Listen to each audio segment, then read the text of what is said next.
જે છે એ આપણો જવાબ આવશે મીઠાપુર। બરાબર, આપણને પૂછ્યું છે કે કઈ જગ્યાએ આવેલી છે, કોઈ સ્પેસિફિક તાલુકો કે કોઈ સ્પેસિફિક જિલ્લો, એવું કઈ નામ લખેલું નથી। આપણને એવું પૂછેલું છે કે કઈ જગ્યાએ આવેલી છે, મીઠાપુર। બરાબર, મીઠાપુર જે છે એટલે સૌથી પહેલા તો આપણે એ જોવાનું કે આ મીઠાપુર એટલે જિલ્લો કયું લાગુ પડે, તો કે જિલ્લો લાગુ પડે દેવભૂમિ દ્વારકા। બરાબર, દેવભૂમિ દ્વારકા। અને આપણને તાલુકો પૂછે તો કયો લાગુ પડે, તો કે ઓખા મંડળ।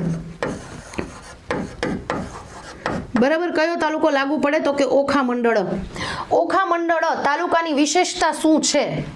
બરાબર, એક વખત પ્રશ્ન પૂછાઈ ગયો કે ઓખા મંડળની વિશેષતા, હું જે લખું છું ને એ છે કે આ ઓખા મંડળ એટલે એકમાત્ર એવો જિલ્લો કે જે ત્રણેય બાજુથી સમુદ્રથી ઘેરાયેલો છે।